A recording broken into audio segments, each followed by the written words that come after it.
todos. Muchas gracias por acercarse un día de semana a participar de este evento. Estamos acá reunidos para compartir la tercera charla en lo que va del año. Para quienes hoy es la primera vez que se acercan, les cuento brevemente lo que venimos haciendo. Somos un grupo de jóvenes que, preocupados por conocer y profundizar en la historia de nuestra patria, con especiales ganas de conocer los hechos ocurridos durante la década del 70 en adelante, empezó a organizar, siempre con la ayuda incondicional de la Asociación de Abogados por la Justicia y la Concordia, un ciclo de charlas con protagonistas de aquellos años. Estas personas nos fueron contando dónde estaban y cómo pensaban en aquellos momentos, dónde están y cómo piensan hoy, pero especialmente nos transmitieron su aprendizaje durante todos estos años y el proceso de madurez en su pensamiento en búsqueda de la concordia y unión de los argentinos. En esta oportunidad disertarán Nicolás Márquez y Agustín Laje sobre el tema de la revolución armada a la revolución cultural. En primer lugar, queremos agradecer a Nicolás y Agustín por haberse tomado el tiempo para viajar a Buenos Aires, hacer un espacio en sus agendas para acompañarnos esta noche y colaborar fervientemente con la organización de este evento. Agradecemos también a la Asociación de Abogados por la Justicia y la Concordia. Justicia y Concordia es una ONG compuesta por 500 abogados quienes llevan años luchando por la restitución de los valores de la República, luchando contra toda injerencia y presión espuria sobre la justicia, promoviendo una visión de memoria completa sobre los hechos ocurridos en la década del 70. Queremos agradecer especialmente a su presidente, doctor Alberto Solanet, a su secretario general, doctor Carlos Bosch, y al doctor Gerardo Palacios Hardy, quien brindan una ayuda incansable en la organización de estos eventos y son faros de este grupo de jóvenes. Agradecemos a los directivos del Colegio Pilgrims, Pablo Cernadas acá presente, por poner a disposición sus instalaciones para la realización de este evento. Como bien mencioné, la charla de hoy tratará sobre el tema de la revolución armada a la revolución cultural. Luego de la disertación habrá un espacio de preguntas. Antes de comenzar, quiero presentar brevemente a nuestros anfitriones para ya pasarles el micrófono. Nicolás Márquez nació en Argentina, tiene 42 años, es escritor, ensayista, analista político, además de abogado egresado de la Facultad de Derecho de la Universidad Nacional de Mar del Plata y docente egresado de la Facultad de Ciencias de la Educación de la Universidad de FAS. Además, cursó numerosos estudios sobre terrorismo, contraterrorismo, narcotráfico y crimen organizado, egresando del Center of Hemispheric Defense Studies de la National Defense University, sito en la capital estadounidense de Washington, D.C. En periodismo colaboró en diarios argentinos como Ámbito Financiero, La Prensa o La Nueva Providencia, así como en medios del exterior como El Mercurio de Chile. Condujo el programa Los Tapones de Punta, transmitido desde Mar del Plata por Radio 10. Como escritor publicó 11 libros, entre los que se destacan La otra parte de la verdad, La mentira oficial, El canalla, La verdadera historia del Che, Perón, El fetiche de las masas y su última publicación, El libro negro de la nueva izquierda, escrito conjuntamente con Agustín Laje. El libro negro de la nueva izquierda ya va por su 12ª edición impresa en Argentina y se ha impreso en el extranjero. Uruguay, Costa Rica, Perú y España ya tienen su versión y en este momento se está imprimiendo en Chile, Colombia y Brasil. Asimismo, este libro es bestseller internacional en Amazon en su versión ebook, ocupando hace 11 meses el primer puesto de los más vendidos en la categoría Ciencia Política, Política en Español y Política. Al mismo tiempo que dicta conferencias y escribe sus publicaciones, Nicolás Márquez es director de la publicación digital Prensa Republicana, la cual tiene 100.000 visitas mensuales. Agustín Laje nació en Córdoba de 27 años y finalizó el cursado de su licenciatura en Ciencias Políticas en la Universidad Católica de Córdoba. Es egresado del Center of Hemispheric Defense Studies de la National Defense University de Washington como becario en el curso de la Coordinación Interagencial y Combate al Terrorismo. Como escritor, Agustín Laje ha publicado 4 libros: Los mitos setentistas, Mentiras fundamentales sobre la década del 70, Plumas democráticas, Cuando el relato es una farsa, la respuesta a la mentira kirchnerista y El libro negro de la nueva izquierda. Además, ha participado escribiendo capítulos de varios libros de autoría colectiva. Durante el año 2012, Agustín fue co-conductor del programa radial Contracorriente, emitido en Radio Miami, Estados Unidos, y entre 2012 y 2015 fue jefe de redacción de la revista digital de política La Prensa Popular, que recibía en ese momento más de medio billón de visitas mensuales. Actualmente, Agustín Laje dirige la Fundación Libre, Centro de Estudios de Libertad y Responsabilidad, un think tank compuesto por jóvenes intelectuales de las más diversas áreas de las ciencias sociales, cuya misión es dar una lucha cultural contra el neomarxismo en todos los planos y disciplinas. Ahora sí, con un fuerte aplauso le damos la palabra a Nicolás Márquez y a Agustín Laje.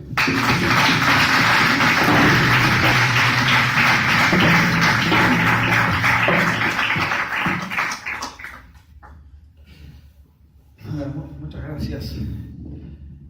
Segundo tan detallado. Me siento importante cuando lo escuché sobre mí mismo. Gracias a la gente de Justicia y Concordia una vez más por pensar en nosotros y a todos ustedes que están acá por haber dispuesto de su tiempo para escucharnos un ratito. Y a las autoridades del colegio. Cada 2 por 3 nos cuesta trabajo en un salón que se nos brinde para poder disertar, y cuando nos lo dan hay amenaza de bomba, y entonces parece que hoy está todo tan bien organizado que estamos sorprendidos. Gracias.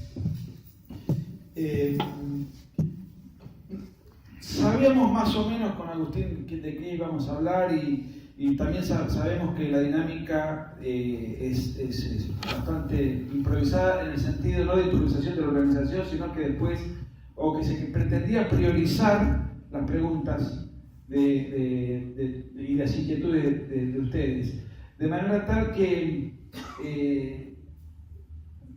la exposición que venimos a dar, cada uno es relativamente corta, porque en todo caso todo después va a ser dicho y evacuado cuando aparezca la segunda parte de todo esto que tiene que ver con las preguntas. Y en lo personal, hablar sobre la década del 70, que escribí 3 libros sobre el tema, no sé específicamente qué hablar, qué decir, qué no decir, tengo 20 minutos, qué omitir, y creo que eso va a ir decantando a medida que surjan las preguntas. Entonces lo que yo voy a contar es un poco mi experiencia en esto, cómo empecé, cómo me involucré y cuál es para mí el núcleo que había que desmontar. Yo tenía 20 y pico de años, estudiaba Derecho en la Universidad Nacional de Mar del Plata, militaba mucho en política. Las discusiones en aquella época eran muy intensas, con las limitaciones del caso, era muy de militancia de pasillos, de aulas, se tomaba permanentemente la facultad, gobernaba Menem, de manera tal que la militancia universitaria contra Menem era muy dura, era bravísima. Habíamos armado una agrupación política de derecha con diferentes variables, con matices, pero con mucha garra, con mucho ímpetu ideológico y con mucha libertad ideológica para difundir y defender ideas, porque la corrección política tal como hoy está concebida no estaba tan condicionado a defender posiciones, no existía, digamos, se respiraba una libertad, un comercio de ideas muy superior. Estoy hablando de hace no tanto, menos de 20 años, bueno, para ustedes es un montón, para mí tengo unos recuerdos muy vivos de todo lo que era esa militancia en los años 90, hasta mediados de los 90, y discutíamos asuntos económicos. En aquella época se privatizaba y se discutían las privatizaciones, y también se pretendía arancelar la universidad y se discutía el tema del arancel, y había toda una discusión de temas muy amplios, dentro de lo cual lo que caracterizaba aquella época es que las posiciones políticas o ideológicas que cada uno tomaba eran muy distintas entre sí. O sea, realmente había un clima de libertad para poder discernir sobre el pasado, sobre el presente, sobre qué país queríamos. Todavía no existía en la discusión la ideología de género, que es lo que después va a referir Agustín. Eso era algo absolutamente, era de otro planeta, no existía como concepto. Y nosotros nos preparábamos mucho con libros, con una militancia muy autodidacta. No existía prácticamente internet, o recién se empezaba a conocer lo que era internet, no teníamos celular. Yo creo que estaba bastante bien preparado para poder discutir sobre economía, sobre temas varios, pero sobre la década del 70, donde todas las agrupaciones de izquierda, en aquella época también estaba de moda una agrupación que era el Frente Grande, y la Franja Morada, que era de alguna manera lo que el aparato político estudiantil que hegemonizaba, que más influencia tenía en las universidades públicas de aquella época, en las marchas, etc., era una agrupación claramente de izquierda. Hoy no sé cuál es el rol de la Franja Morada en Cambiemos, no tengo idea cómo está parado eso. Ha sufrido muchas mutaciones. En aquella época era una suerte de izquierda intelectual muy influida y muy intoxicada por la socialdemocracia. Pero a pesar de que era otra época histórica, no existía, la tragedia del kirchnerismo todavía no era algo ni insospechable, se vivían otros tiempos y otras discusiones. La década del 70 siempre estaba presente. Siempre estaba presente como discusión, estaba presente en los medios de comunicación, no era una tragedia en el sentido de de ser una política de Estado tan injusta y tan arbitraria como se impuso a partir del año 2003, pero era una discusión que siempre estaba en la agenda y que yo siempre me sentí bastante preparado y con garra de polemista para temas varios. Sentía que en lo personal tenía mucho déficit en la década del 70. ¿Por qué? Porque no había un solo libro, no había un solo libro que se dedicase a retrucar, a contrarrestar las mentiras que ya estaban instaladas en aquella época. Me acuerdo que un punto de inflexión fue cuando había salido un libro de un comisario que está preso, de Checolás. Me recorrí toda la librería de mi ciudad, de Mar del Plata, y bueno, no solamente nadie lo vendía, sino que además me destrataban, me echaban cuando yo preguntaba por ese libro, que independientemente de que fuera bueno o fuera malo, te gustara o no quién lo escribió, lo cierto es que no existía posibilidad de ver otra alternativa. Insisto, no había internet. Es decir, entonces quien tuviese la inquietud de salir a documentarse y a formarse para tratar de contrarrestar muchos embustes que se estaban imponiendo, no tenía a dónde abrevar, a dónde echar mano. Y fue eso lo que me motivó a sacar lo que fue mi primer librito, que fue La otra parte de la verdad, que lo empecé a escribir en esa época y lo publiqué después de cuando yo me recibí. Me recibí en el año 2003, justo un mes antes o un mes después, 2 meses después de que Kirchner ya era presidente y este tema se hizo, digamos, explotó y ya era un asunto política de Estado y un asunto de discusión urgente. Pero yo había empezado a escribir en la época de Menem, lo seguí escribiendo durante el gobierno de la Rúa, después vino la caída de la Rúa, Duhalde, y después ya con el kirchnerismo explota. Y yo lo escribía con una gran pasión, me quedaba los sábados a la noche escribiéndolo, los veranos en Mar del Plata, 35 grados de calor, y me quedaba escribiéndolo. Creo que fue el libro que más disfruté, más me apasioné, porque además de ser una experiencia personal, y hasta incluso para el egoísmo de uno, bueno, estoy escribiendo un libro, también tenía la cuestión de que yo mismo iba descubriendo y aprendiendo las mentiras y desenmascarando las mentiras que me habían sido inculcadas durante tanto, desde siempre. Yo nací en el año 75, o sea que obviamente del gobierno peronista no tengo ningún recuerdo. Nací en abril del 75, tengo algún recuerdo del gobierno militar meramente simbólico, de algunos episodios, del Mundial 78, tenía 3 años, la Guerra de Malvinas. Fue lo primero que recuerdo como algo que yo ya tenía 7 años y algún nivel de conciencia como para, ¿qué está pasando? ¿Qué es esto? Y me acuerdo muy bien en el 83 cuando Alfonsín, las elecciones del 83, etc. Y ahí fue lo primero que yo tuve contacto con la cuestión política a los 8 años y creo que nunca me desligué, siempre tuve un interés y lo llevo en la sangre, ¿no? Y en aquella época yo podría decir que el dogma oficial de qué es lo que había pasado en la década del 70 no es muy distinto de lo que se dice hoy. Se decía que un 24 de marzo del 76 unos militares malos, feos, crueles, insensibles, tomaron el poder del Estado a espaldas de la gente para comenzar desde allí una cacería indiscriminada de jóvenes que tenían ideales altruistas, filantrópicos, solidarios, etcétera, que querían un mundo mejor. Entonces, para evitar esa pretensión tan atractiva, diezmaron generaciones completas con las peores metodologías para tratar de someter al país a una explotación económica, etcétera, etcétera. Una cosa terriblemente maniquea, ¿no? Claro, era demasiado maniqueo como para ser creíble, era demasiado estereotipado, ¿no?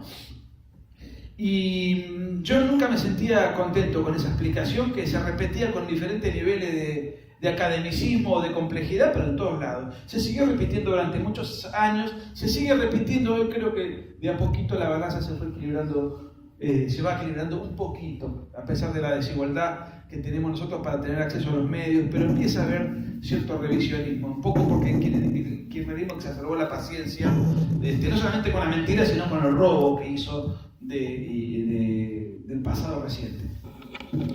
Entonces saqué mi primer libro, que fue La otra parte de la verdad.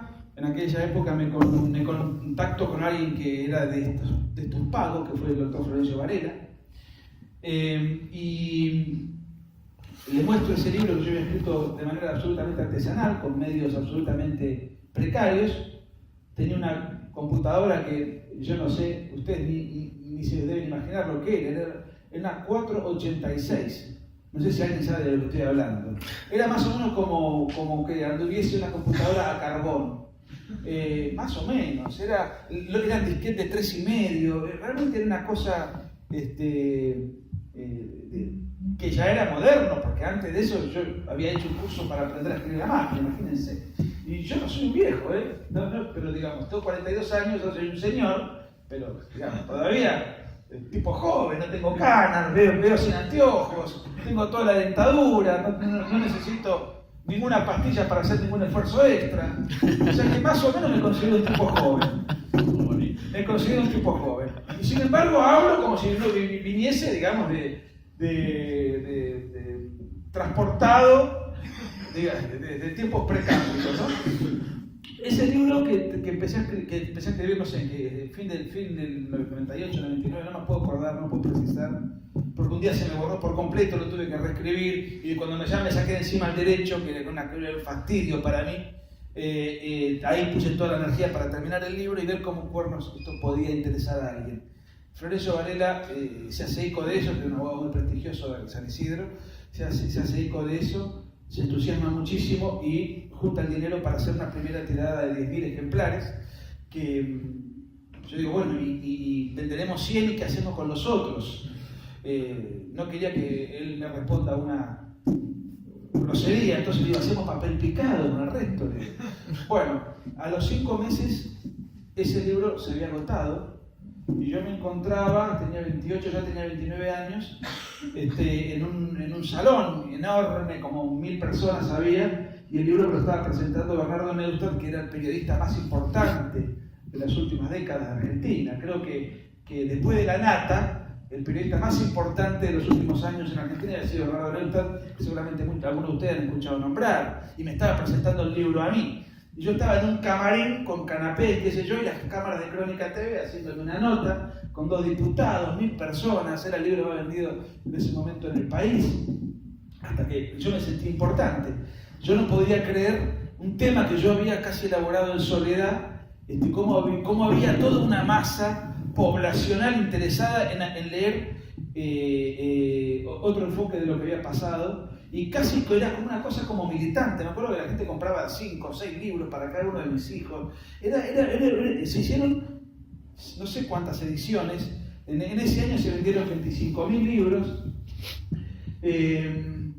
Por supuesto, yo había puesto un pequeño estudio con unos amigos recién recibidos, a veces agarramos algún casito. A la miércoles me puse a escribir el segundo libro, porque me di cuenta que además que lo llevaba en la sangre, y me di cuenta que había un montón de gente ávida de leer otras cosas, y era un sector importante.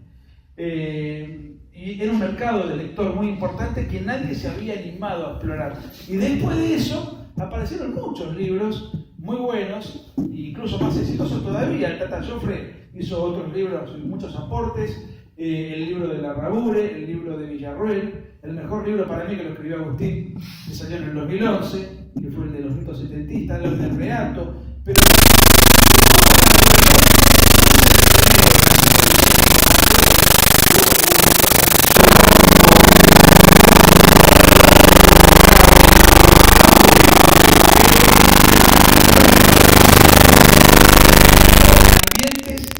de una manera que estaba en todas las librerías del país. Y bueno, fue una experiencia notable viajar por todo el país con ese trabajo, que tenía un costado muy polemista, eran 190 páginas, intentaba demostrar un montón de cosas. O sea, primero, ¿qué dice la versión oficial? Que el 24 de marzo las Fuerzas Armadas tomaron el poder. Bueno, es mentira. Si las Fuerzas Armadas no tomaron el poder, o mejor dicho, las Fuerzas Armadas no quebraron el Estado de Derecho en Argentina. porque el Estado de Derecho ya estaba quebrado desde hacía muchísimo tiempo antes. Las Fuerzas Armadas, en todo caso, ocuparon un vacío de poder a pedido de la población civil y fundamentalmente a pedido tácito o explícito de todos los partidos políticos de la época. Eso es una cosa tan notablemente documentada, tan fehaciente, que a mí me llamaba la atención la hipocresía. Mis enemigos en aquella época eran los radicales que tenían en la universidad un predominio absoluto. Sin embargo, los radicales habían tenido, durante el gobierno de Videla, habían manejado 310 intendencias. Los radicales durante el gobierno de Videla manejaron más intendencias que las que manejan con el gobierno de Cambiemos. Les era más fácil hacer una alianza con Videla, como le hicieron, que hacer una alianza con Macri. Tenían más poder en aquella época los radicales. Y son los radicales los que empiezan a reescribir la historia y a enjuiciar a los militares con Alfonsín a la cabeza. No solamente los radicales, los sociales, todos los partidos políticos fueron responsables de una manera u otra de lo que después ellos critican, inclusive agigantando responsabilidades por un lado y minimizando o anulando responsabilidades por el otro. A mí me parece que ha habido una distorsión ideológica y política. Ideológica porque los sectores ideologizados se ocuparon de escribir la historia, y política porque la clase política se hizo la otaria y dejó que esa reescritura siga porque él era funcional para lavar las culpas propias de lo que la clase política hizo en aquella época. Ni el 24 de marzo del 76 se quebró el Estado de Derecho, porque no existía Estado de Derecho. Ni los militares tomaron el poder por asalto, sino que fue un clamor popular. Alguna vez un periodista me preguntó, bueno, ¿y quiénes apoyaron el golpe? No, esa no es la pregunta. Yo voy a hacer la pregunta al revés. ¿Quién no apoyó el golpe militar en el año 76? Y nadie me puede responder quién no apoyó el golpe de Estado en el 76. Solamente hay una sola persona que me consta documentadamente que se opuso, que fue el ingeniero Alzogaray. Que insólitamente la historia lo ha satanizado como un golpista, pero ese golpe él no lo apoyó. Pero no es que no lo apoyó por una cuestión de prurito democrático, no lo apoyó porque él sacó una solicitada una semana antes diciendo a todos los que piden el golpe, le digo, a los militares también, no tomen el poder. Porque estos energúmenos que están gobernando ahora, Isabelita, López, era realmente un mamarracho ese gobierno, ustedes van a salvar a estos irresponsables del desastre que han hecho con el país. Y después van a volver como héroes. Un problema constitucional, la constitución no funcionaba, era toda una farsa lo que después se contó de los... A estos irresponsables de lo que ellos tienen, del desastre en el cual ellos lo asumieron, y son ellos quienes nos tienen que sacar de este desastre, que ellos paguen el costo político. Hasta el Partido Comunista apoyó el golpe militar, aunque ustedes no lo crean. Más aún, la guerrilla apoyó el golpe militar. La guerrilla apoyó el golpe militar porque la guerrilla, los montoneros, que son las organizaciones terroristas de la época por antonomasia, a ellos les incomodaba mucho matar gente, meter bombas, cometer atentados, asaltos, en democracia. Era una cosa incómoda. En cambio, si es un gobierno de facto, un gobierno militar, más antipático, no elegido por la gente, nosotros legitimamos nuestro vandalismo. Ante un gobierno democrático se nos complica más. Eso era, por un lado, el motivo por el cual la guerrilla apoyó el golpe. Y el otro motivo es que la guerrilla tenía una visión ensimismada en su sectarismo ideológico de que si había un gobierno de facto, la gente mayoritariamente se iba a indignar e iba a apoyar la guerrilla y se iba a meter en las filas de la guerrilla a combatir al gobierno. Cosa que por supuesto no pasó, absolutamente no. Se celebró con ahínco. Y si no, vuelvo a repetir, díganme quién no apoyó el golpe militar, quién se opuso, absolutamente nadie. Nadie de la partidocracia, nadie del sindicalismo, absolutamente nadie del periodismo, nadie de la sociedad civil, nadie se opuso a eso, ni siquiera se opuso al partido gobernante, que era el peronismo. Al contrario, el partido gobernante colaboró durante el gobierno de Videla manejando 192 intendencias, el partido justicialista. Entonces, ya a partir de ahí, poner una fecha trágica, un feriado turístico como hizo el kirchnerismo para empezar a contar la historia es una injusticia. Una injusticia que el kirchnerismo no inventa. Ya Alfonsín, otro atorrante que la historia oficial con el tiempo lo ha colocado como un prohombre de la democracia, etcétera, etcétera. un eurocomunista que tenía pretensiones totalitarias también, un sujeto despreciable que le hizo mucho daño al país en lo cultural, en lo político, etc. Económico. Económico ni hablar. Pero en lo que no tuvo era el poder para hacer tanto daño como lo que sí lo tuvo el kirchnerismo. Pero la pretensión la tuvo. Ya revisar la historia a través del famoso libro Nunca Más, una comisión que él creó por decreto para enjuiciar a los militares, y que esta comisión tenía por decreto la orden de investigar lo que pasó a partir del 24 de marzo del 76. Ya el decreto imponía una arbitrariedad para empezar a contar y a juzgar lo que había pasado en Argentina con una fecha específica para tratar de lavar las culpas de todo el resto de los sectores de la sociedad. O sea que ya ese tema a mí me impresionaba. Otra de las mentiras es que se tomó eso para arrasar con una generación de 30.000 jóvenes. En ese libro yo explicaba que era una mentira absoluta de los 30.000 desaparecidos. Me tomaban por loco, era una cosa inaceptable que alguien pudiese cuestionar esa cifra. Hoy ya, 12 años después, 13 años después de aquel librito, para mí es una satisfacción personal, que ya nadie, al contrario, nadie dice que esa cifra es válida, dicen que es una cifra simbólica, pero ya nadie toma como válida esa cifra.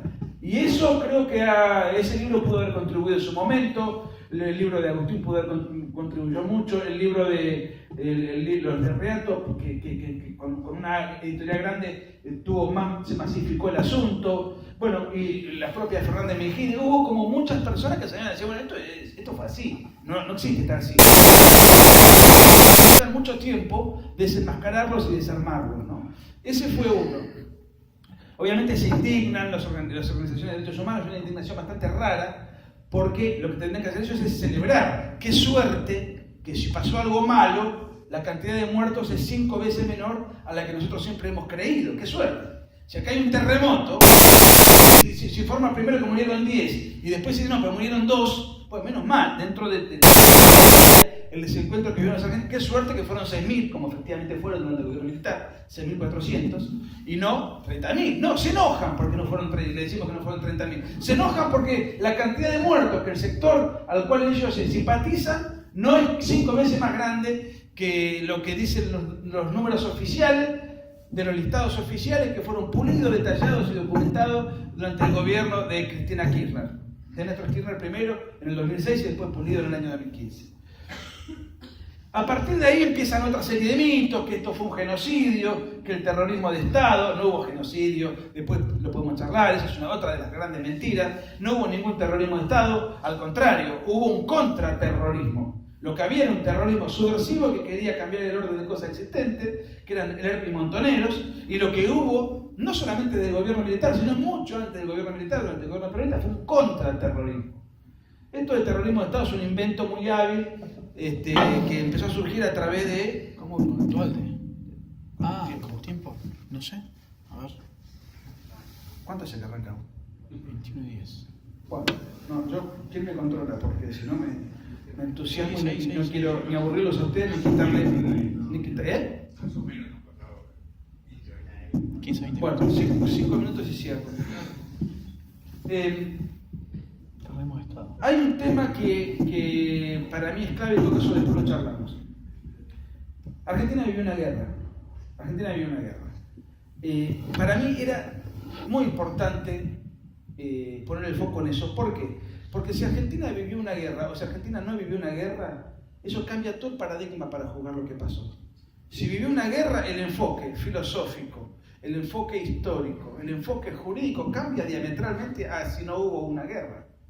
Si hubo una guerra y yo detengo a un terrorista y lo coloco en un lugar de reunión de detenidos, le saco información, todo en secreto, así se trata un prisionero de guerra, sobre todo un prisionero de guerra de un ejército irregular no reconocido por la comunidad internacional. Si no hubo una guerra, detener a un guerrillero de la manera que se lo detenía era privación ilegítima de la libertad. Pero si eso fue una guerra, en ninguna guerra, cada vez que se detiene a un enemigo, hay un fiscal, 3 testigos, un acta, no existe los procedimientos que se pretende que tendrían que haber existido para un contexto de esas características. Por eso, para mí, cambia completamente el enfoque que yo le doy a la década del 70 a partir de verlo desde la óptica de que fue una guerra. Pero que fue una guerra no es una óptica que yo esté tratando de forzar. La Argentina vivió una guerra civil. Y dicen, bueno, pero eso lo digo yo, desde un librito. No. Eso lo dijo Perón, que era el presidente de Argentina. Después lo dijo Isabel, que era el presidente de Argentina. Después lo dijo Videla, que era presidente de Argentina. Pero no solamente lo dijeron quienes gobernaron el Poder Ejecutivo de la Nación. Lo dijeron todos los senadores y diputados en todos los diarios de sesiones de la época. O sea, la clase política, el poder político reconoció que había una guerra. Con una particularidad. La guerrilla decía que estaba en guerra popular, prolongada y revolucionaria. ¿Quiénes eran los cabecillas de la guerrilla? Por un lado Mario Roberto Santucho, por otro lado Mario Firmenich. Santucho era líder del ERP, que si quieren después les cuento qué era el ERP, y Mario Firmenich el líder de los montoneros, que si quieren les cuento qué eran los montoneros y qué diferencias había entre ellos. O sea, el ERP institucionalmente, si es que le podemos dar entidad institucional a una organización terrorista, y montoneros, digamos más que institucionalmente, estructuralmente y oficialmente ellos reconocían que estaban en guerra. Lo reconocía ERP, lo reconocía Montoneros, lo reconocía Perón, lo reconocía Videla. ¿Qué tenían que ver Videla, Firmenich, Santucho y Perón entre sí? ¿En qué pensaban igual? En nada. Yo diría que Videla era antiperonista, venía de una línea militar muy distinta a la que venía Perón. Firmenich odiaba a Videla y seguramente odiaba a Perón. Santucho odiaba a todos por igual. Entre Santucho y Firmenich tampoco se querían, tenían muchos recelos, estrategias muy distintas, más allá de que contemporizaban porque eran dos organizaciones terroristas que tenían un objetivo común. ¿En qué estaban de acuerdo? En que fue una guerra. Entonces, la clase política, los diarios de la época, los presidentes de la época civiles o de facto, los altos mandos de las organizaciones guerrilleras reconocían que estaban en guerra y hoy un cretino desde un panel televisivo dice, no fue una guerra. O sea, él dice lo que los actores de la época, estando en las antípodas, reconocen como punto de concordia. Nadie se le puede discutir que eso no era una guerra. Con otra particularidad, cuando viene Alfonsín a distorsionar la historia, en el año 83, con la CONADEP, con el juicio que inició la Junta Militar, que fue un juicio paródico, injusto, inmoral, después si quieren lo podemos charlar, yo tengo que hacer muy rápidamente salpicado de conceptos, pero todo no hay nada sin fundamental. De todo lo que digo después lo podemos, si quieren lo conversamos. El tribunal que jugó a la Junta Militar determinó que hubo una guerra. O sea, fue una guerra en los hechos, fue una guerra en la declamación política de todos los actores políticos y militares de la subversión y del Estado que pelearon en su momento, y después le dice la justicia argentina. Y ese fallo después fue ratificado en todos sus términos por la Corte Suprema de Justicia, que puso a Alfonsín, y dice textualmente que hubo una guerra interna y revolucionaria, dice la sentencia. Entonces, digamos, discutir si fue una guerra o no fue una guerra no debería ser siquiera materia opinable del poder. Lo dicen los hechos, lo dicen todos los comunicados de la época y los registros, diarios, etc. Y lo dijo la justicia argentina durante la época de Alfonsín. Como eso fue una guerra, a partir de que fue una guerra, ya empieza a cambiar todo el enfoque que le podemos dar al asunto. Fundamentalmente, el que a mí más me preocupa ahora ya no es tanto la pelea histórica, que siempre me apasionó, pero me preocupa la pelea jurídica, que con tanta injusticia se viene malversando, sobre todo desde que el delincuente Néstor Kirchner en el año 2003 llegó al poder, ¿no es cierto? Por eso la labor de Justicia y Concordia, y de Solané, de Palacio Hardy, de Goss, de todos los amigos que están, Saint-Chen, que están acá, y muchos que no están acá, para mí es encomiable estar luchando en defensa de casi 3.000 militares mayormente octogenarios que están injustamente detenidos y están luchando a sabiendas de que los juicios son injustos y a sabiendas de que la injusticia es lo que prevalece y que es muy poco lo que se puede hacer independientemente de que uno tenga la verdad histórica y independientemente de que uno tenga la razón jurídica.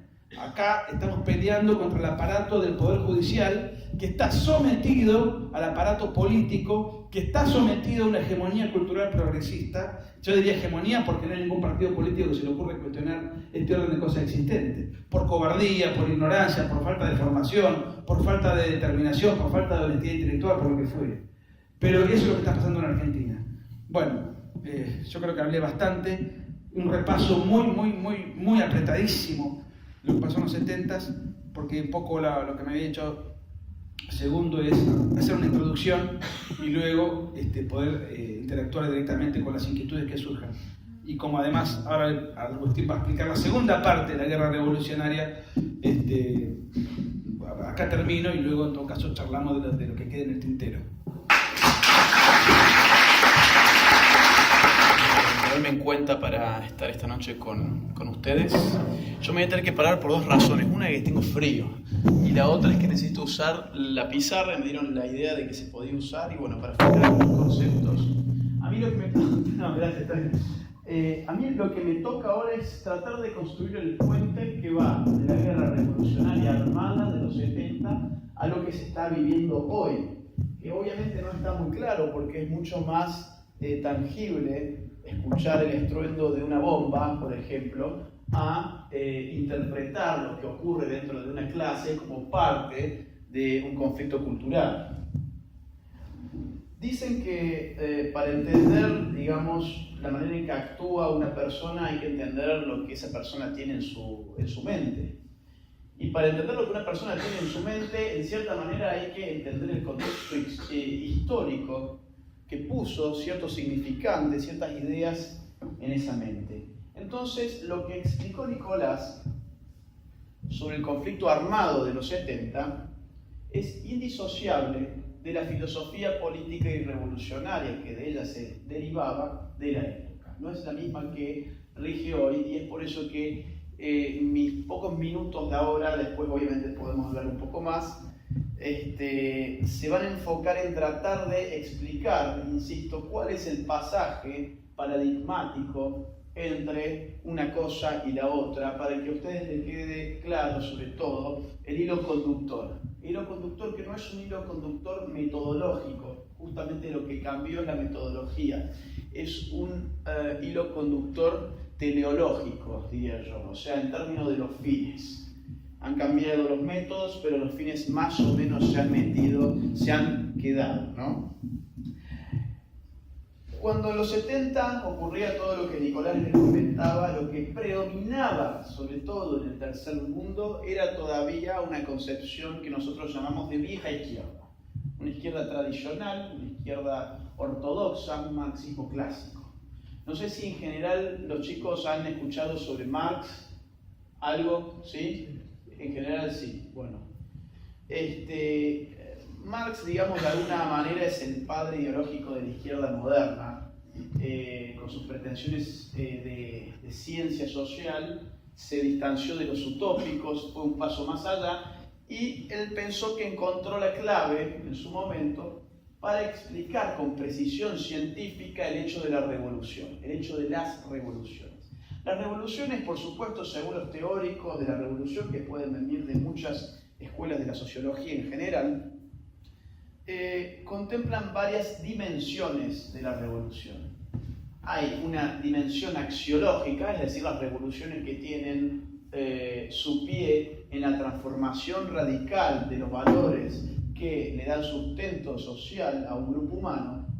Tenemos un registro institucional, que son las revoluciones que, pudiendo modificar el sustrato ideológico o no, lo que termina modificando radicalmente son las instituciones de un gobierno.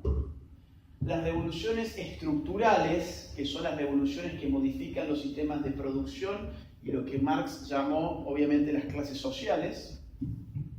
Y las revoluciones en términos de recambios de élites, que sin modificar ni la estructura política ni económica, modifica, sin embargo, el componente identitario de las élites que manejan un sistema político. Entonces, por lo menos hay 4 tipos de registros de la revolución: el institucional, el axiológico, el estructural económico y el elitista. Lo que Nicolás explicó, y que tiene que ver con el paradigma que se mantuvo durante la década del 70, hacía hincapié en que la verdadera revolución era aquella que ocurría en la estructura social. ¿Qué es la estructura social? Bueno, es un concepto muy explotado sobre todo por el marxismo. La estructura social se compone de justamente las fuerzas productivas, es decir, las tecnologías de la producción, un molino de viento, una fábrica digamos un poco más avanzada, etc. Las fuerzas sociales, las fuerzas productivas, lo que generaba para la filosofía de Marx, que insisto, es la que operaba hegemónicamente en esta época, sobre todo en el tercer mundo, ya les voy a contar bien por qué, engendra tipos de sujetos que Marx va a llamar las clases sociales. Ser de una clase social o de otra clase social tiene que ver con el vínculo que uno tiene con el sistema productivo. Es decir, es lo que uno llama economicismo. Marx entendía que la sociedad tenía más o menos, imagínense ustedes, la forma de una casa. Una casa de 2 pisos. Justamente acá estaba la estructura y arriba estaba la superestructura. Pero para Marx y para el marxismo, ortodoxo por lo menos, lo importante era el piso número 1 de la casa. ¿Qué se alojaba en ese piso número 1? Se alojaban las relaciones de producción y las fuerzas productivas. Todo lo demás de nuestra existencia humana y social se ubicaba en el segundo piso, en la superestructura social. Es decir, el derecho, la religión, el Estado, la política, el arte, la filosofía, etc. Toda la cosa que es intangible está para Marx en la superestructura, que depende de lo que haya aquí. ¿Por qué? Porque el primer piso es el que sostiene el segundo piso de una casa. Bajo una teoría social de este calibre, de este porte, la teoría revolucionaria, que deriva de una concepción social de este tipo, es sumamente clara. Es decir, para reventar una casa que tiene esta forma, ¿qué hay que hacer? Hay que destruir el piso número 1, porque si destruimos el piso número 2, los dueños del piso número 1, que son los dueños de los medios de producción, recrean en muy poco tiempo otra vez la superestructura. Entonces, por eso para Marx, si Marx estuviese viendo la revolución cultural que tiene lugar hoy en día, diría: esto no tiene absolutamente nada que ver con lo que yo escribí. Lo que Marx escribió fue cómo hacer una revolución que destruyera el piso número 1. Y ese era el rigor científico que Marx pretendía imprimir en su teoría revolucionaria. Que para poder derrumbar por completo la sociedad, había que modificar radicalmente ¿qué cosa? Lo que habíamos dicho que era uno de los componentes de toda revolución, que es la estructura, las relaciones productivas. Por eso es que estos grupos a lo que van a llamar es al socialismo, que significaba la expropiación de los medios de producción, la colectivización de los medios de producción para alterar el sistema de clases. Fíjense ustedes que la prédica de Marx tiene un componente religioso, a pesar de ser ateo, pero tiene un componente religioso sumamente claro. Para Marx hay un agente de la revolución que está predeterminado por la historia, que es la clase obrera. La clase obrera está llamada por las leyes de la historia a ser la última revolución de la historia humana. En esa revolución, para Marx, va a tener lugar de manera indefectible cuando las contradicciones del capitalismo sean tales que se haga inevitable esa revolución de clases. O sea, tenemos un apocalipsis, que es la crisis de sobreproducción del sistema. Tenemos un Cristo, que es la clase obrera, y que es un Cristo que además se inmola en la cruz en el mismo momento en que hace la revolución. ¿Por qué razón?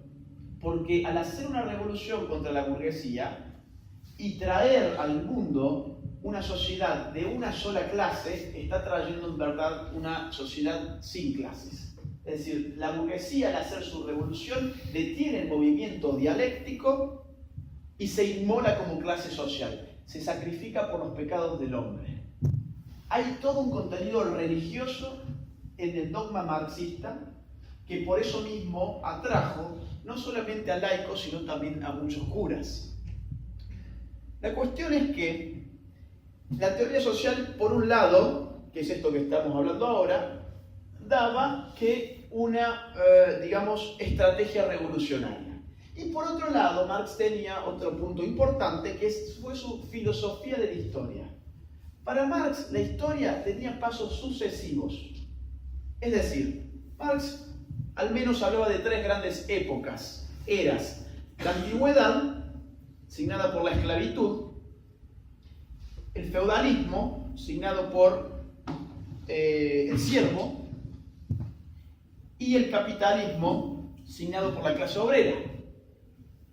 Ahora bien, el paso que Marx está previendo, que está profetizando, otra vez la cosa religiosa que está profetizando, es este.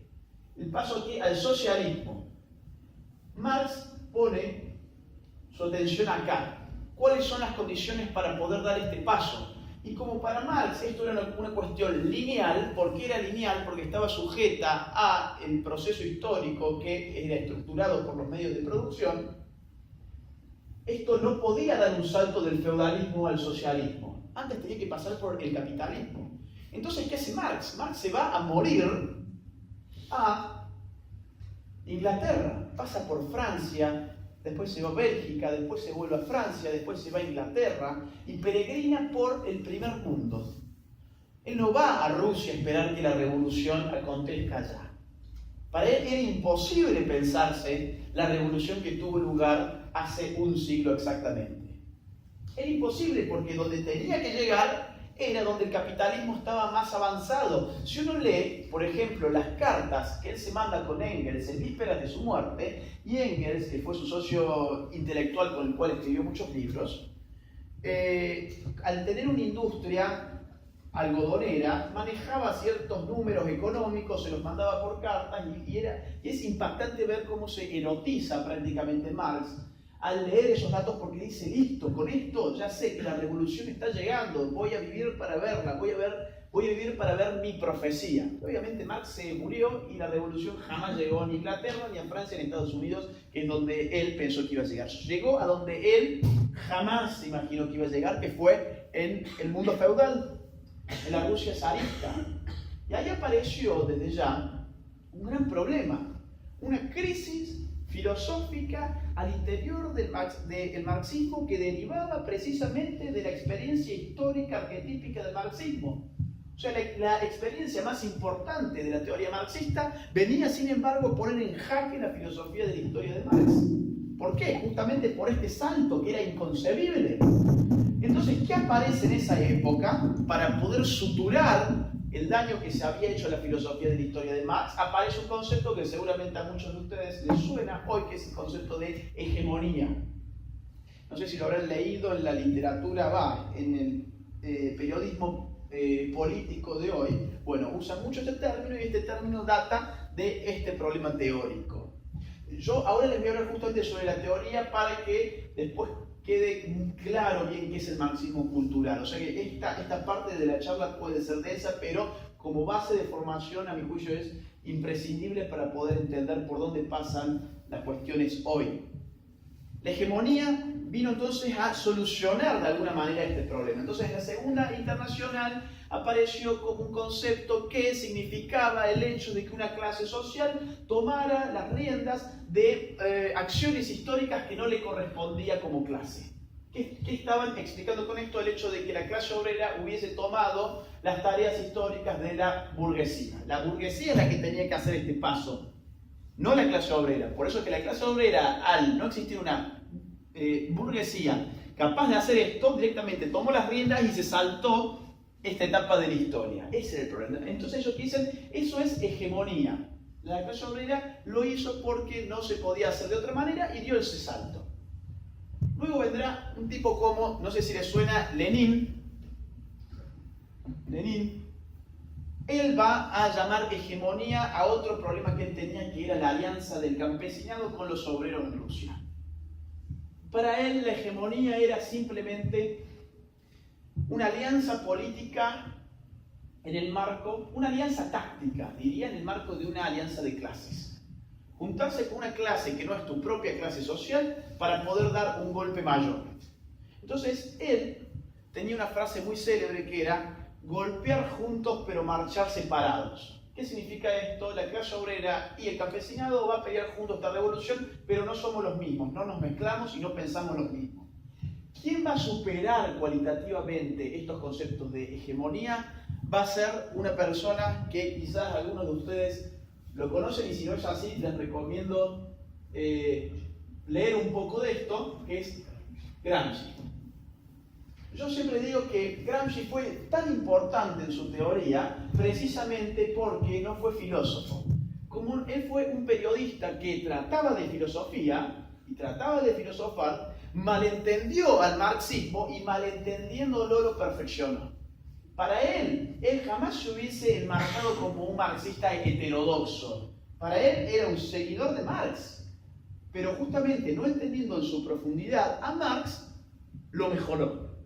Lo adaptó, digamos, a los nuevos tiempos. ¿Por qué? Porque para Gramsci la hegemonía ya no va a ser simplemente la alianza de la táctica de las clases, sino que va a ser el hecho de que una clase social impregne su sentido de la vida, su cosmovisión, sus marcos axiológicos en otra clase social. Él estaba mirando Italia, él estaba mirando la necesidad de unificar al proletariado del norte de Italia con el campesinado del sur. Entonces, ¿qué llamaba? Llamaba a que el proletariado inyectara su visión de ver las cosas en el campesinado, algo que para Lenin hubiese sido absurdo, porque para Lenin, insisto con esto, se trataba de golpear juntos y marchar luego separados.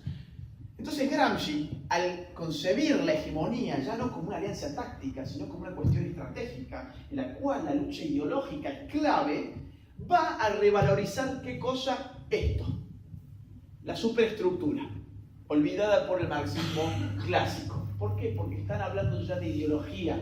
Y para hablar de ideología va a tener que hablar de los mecanismos transmisores de ideología arquetípicos de una sociedad moderna. Va a tener que hablar puntualmente de los medios de comunicación, a los cuales él conocía muy bien, y a las instituciones educativas. Es por eso que Gramsci va a poder concebir la posibilidad de que una revolución sea llevada adelante ya no por una lucha violenta entre clases sociales, sino por lo que él llamó una revolución gradual y pasiva que empezaba en las aulas y en los medios de comunicación.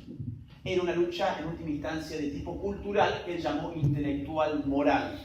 Entonces la batalla cultural que estamos viendo hoy tiene que ver mucho con el pensamiento de Gramsci por ese costado.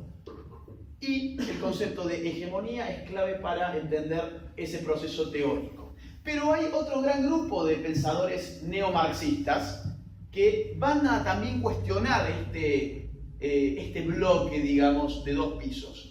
¿Quiénes van a ser? La gente de la escuela de Frankfurt. No sé si a alguien le suena acá la escuela de Frankfurt, es menos conocida quizás que Gramsci. Ojo, Gramsci murió preso y sus textos son cuadernos de la cárcel. No son libros que él vio publicados, son anotaciones que él escribió desde la cárcel y que recién cobraron relevancia práctica a partir de los 80. En los 70, cuando digamos, estaba dando toda la lucha armada acá, nadie sabía quién era Gramsci. Se sabía quién era Lenin, pero no Gramsci. La escuela de Frankfurt es la otra pata del marxismo cultural que hace sus avances teóricos. ¿Para qué? Para relativizar esto. Esta linealidad entre estructura y superestructura, donde la estructura es la que te determina la superestructura, es decir, que la forma en que vos pensás es simplemente un reflejo de tu relación con los medios de producción, había que ponerlo en cuestión para que el marxismo pudiera avanzar y adecuarse a los tiempos actuales. Y la escuela de Frankfurt lo ve esto tan bien, que ellos eran un grupo judío marxista que en la década del 20 crean en Frankfurt un instituto de investigación crítica. El primer financiamiento que le llega a la escuela de Frankfurt fue de Buenos Aires. Buenos Aires recibió el primer financiamiento de un judío que lo que les pidió fue que investigaran por qué en Alemania se estaba exacerbando la cuestión antijudía, el antisemitismo. Y sin embargo, a pesar de que ellos eran judíos, digamos, yo creo que su judaísmo, y esto es una concepción mía, digamos, creo que no pesó en lo que ellos escribieron, salvo en algunas cuestiones, pero no mucho. Ellos eran antimarxistas, y entonces tomaron el dinero de esta persona y dijeron, minga, no vamos a hacer un estudio sobre el antisemitismo, que vamos a hacer un estudio sobre la psicología de la clase obrera alemana. Que quien lo protagonizó, alguien que quizás a ustedes les suena, Erich Fromm, que tiene El arte de amar, El miedo a la libertad y otros ensayos que los pueden conseguir en cualquier librería.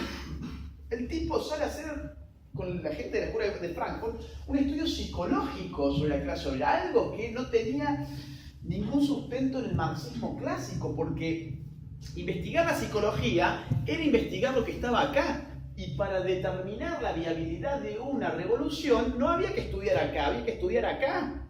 Había que estudiar cómo estaban las contradicciones en términos de relaciones productivas, no en términos de lo que cada uno tenía en su psiquis, porque eso era un reflejo de las relaciones productivas. Entonces, ahí ya hay una vuelta de paradigma y mezclan marxismo con psicoanálisis, que epistemológica y ontológicamente no tienen nada que ver. Sin embargo, lo adoptan porque empiezan a entender que había algo acá que estaba frenando la revolución. Esta gente sigue produciendo, se concentra por ejemplo en temas como la familia, había que abolir la familia porque una de las cuestiones que ellos ven es que la familia estaba poniéndole un freno a la revolución, entre otros tópicos, pero viene la Segunda Guerra Mundial y se tienen que exiliar, no se van ni a Rusia, ni a China, se van a ¿dónde? A Estados Unidos.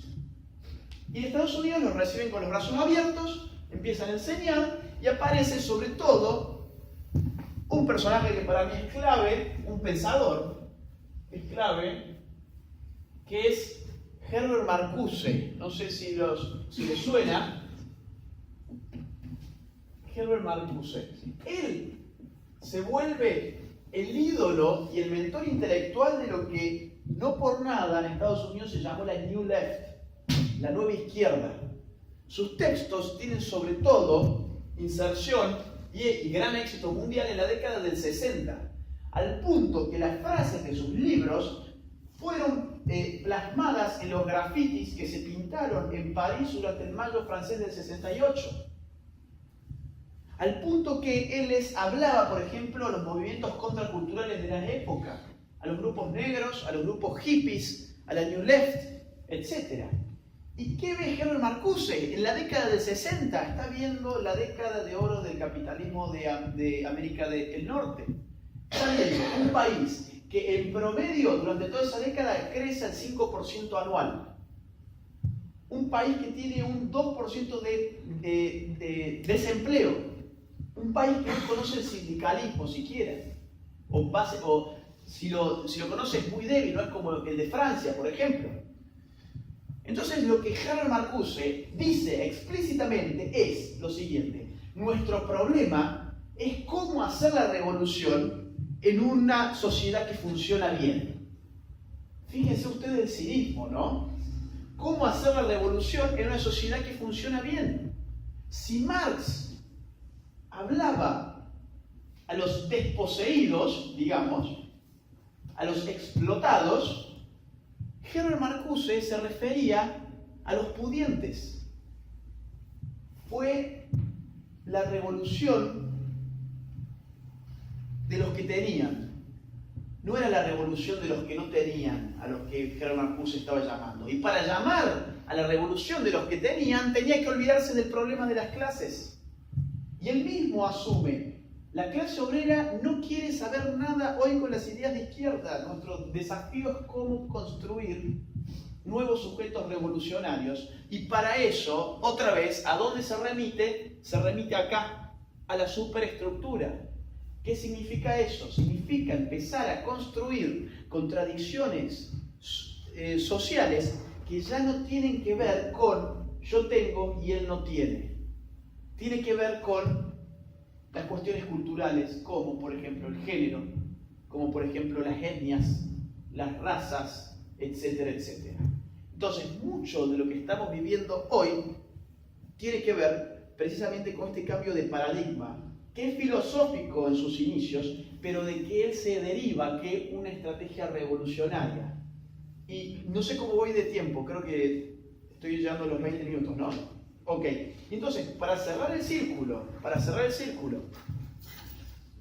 si la estrategia revolucionaria de los 70 se basaba primordialmente en ¿qué? En la violencia, porque no hay que olvidarse que, por ejemplo, para Marx la violencia era la partera de la historia. Para Marx era inconcebible una revolución pacífica.